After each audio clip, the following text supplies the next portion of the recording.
Don't sign that.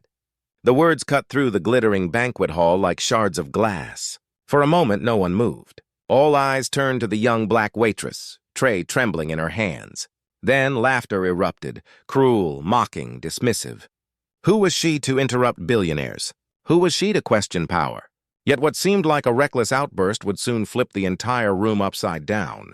Because the contract Richard Hale was about to sign hid a truth so explosive it could destroy everything. This is Black Waitress warned Billionaire CEO. Welcome, story lovers. Where are you watching from? Hit the like button and drop your city name in the comments so we can see how far our story travels.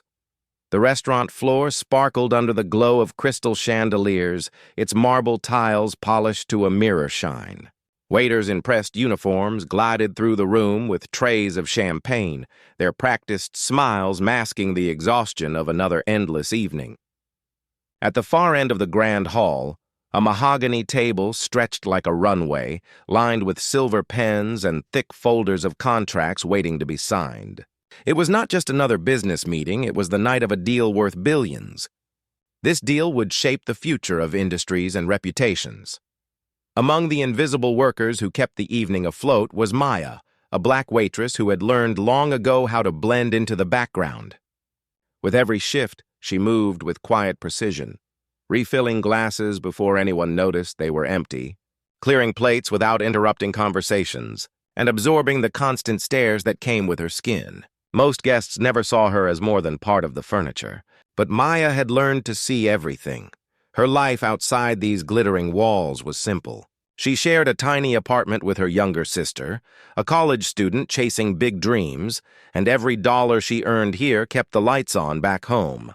The restaurant, however, was another world, one of sharp suits, careless laughter, and whispered deals. Tonight felt heavier than most. Something about the energy in the room pulsed with anticipation, as though the very walls knew a storm was building. At the head of the table sat Richard Hale, the billionaire CEO whose signature could make or break fortunes. His reputation was one of brilliance and ruthlessness, a man who played every game to win. As Maya circled the room with her tray, she couldn't help but overhear fragments of conversation, phrases about hidden clauses, leverage, and control. She didn't yet realize it, but those words would pull her into the center of a battle she was never meant to fight. Maya kept her movements steady, balancing the tray in her hands, though her mind was no longer on the clinking of glasses. Each fragment of conversation she caught sharpened like broken glass in her thoughts. The men surrounding Richard Hale were not ordinary investors. They carried themselves with a slick confidence, the kind that came from knowing they held a hidden advantage. Their smiles were too polished, their jokes too rehearsed. And when one of them leaned closer and whispered about locking competitors out for decades, Maya's stomach twisted. She had no seat at that table, yet from her place in the shadows, she could see a bigger picture than anyone cared to notice. She knew how these contracts worked. She had seen the aftermath in news headlines and in the neighborhoods that quietly suffered when power shifted hands. What chilled her most was the casual way these men spoke of destroying smaller businesses, of cutting corners that would cost workers their livelihoods. But to them, she was invisible. Just a waitress, a black woman in a crisp uniform, gliding silently between tables. That invisibility had always been both her shield and her burden. Tonight, it pressed down heavier than ever. As she poured a glass for one of the guests, he didn't bother moving his hand from the armrest. She had to lean awkwardly, brushing against his shoulder, and when he smirked, she realized it was deliberate. The others laughed at his offhand comment about how even the help gets a front-row seat to history. Heat rose in her cheeks, but she kept her eyes down. She knew better than to react. The wrong look, the wrong tone could be twisted into disrespect. Still, she couldn't unhear what they were plotting, and when the thick folder was slid across the polished table toward Richard Hale, her pulse began to race. Pens were uncapped. Papers shuffled. Cameras clicked as journalists prepared to capture the historic signing. The moment felt like a trap closing, and no one else seemed to notice. Maya's instincts screamed at her. Her father had once lost his small shop to a corporate giant that crushed him with hidden clauses buried in contracts.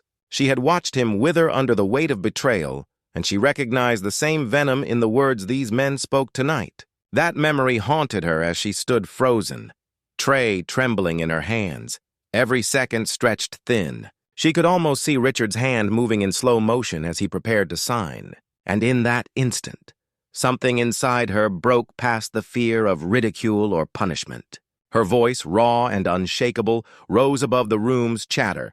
"Don't sign that!" The entire hall went silent. Trays stopped mid-air, pens froze above paper, and every eye turned toward her. For the first time, Maya was not invisible, and in that silence, the laughter began. It rolled across the table like a cruel wave, dismissive and mocking. Executives smirked, shaking their heads at the audacity of a waitress interrupting a billion-dollar business. One muttered that she should stick to pouring drinks.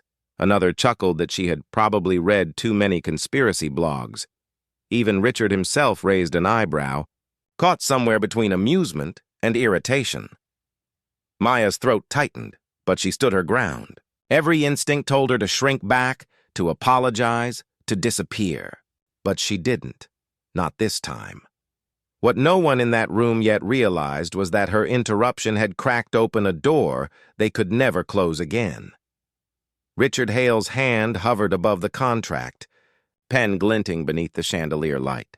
The room buzzed with restrained laughter, executives exchanging smug looks as though the interruption were nothing more than an amusing distraction. Yet Maya's words hung heavier than any joke, slicing through the polished air of the banquet hall.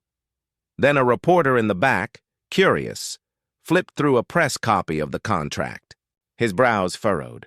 Whispers spread quickly. Another journalist leaned in, skimming a page, and her face drained of color. What they saw was shocking. Clauses buried deep, designed to strip away control from Hale's company, to funnel resources into the very hands of the men pretending to be his allies. The laughter stuttered. Voices rose. Suddenly, it wasn't just Maya's warning, it was evidence unraveling in real time. One of the executives tried to snatch the papers back, but it was too late. The cameras were rolling. Flashbulbs burst like fireworks, freezing expressions of panic, betrayal, and fury. Richard's face shifted from irritation to shock, then to a cold realization. His empire, his name, had been moments away from being stolen in plain sight. And it was the waitress, the woman no one thought twice about, who had seen through the illusion first. The banquet hall erupted, not with applause but with chaos. Voices shouted over one another, security rushed forward, and the so-called investors scrambled for control. But the tide had turned. The room had exploded, and Maya stood at the center, unshaken. When the shouting finally died down, the truth was undeniable. Reporters had already photographed the incriminating pages, their pens scribbling furiously as the story unfolded before their eyes.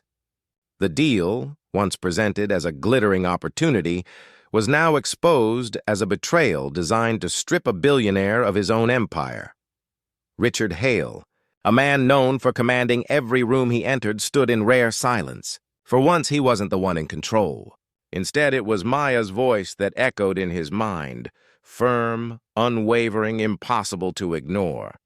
She had pierced through the fog of deception when no one else dared. In the days that followed, headlines exploded. Waitress exposes billion-dollar scam.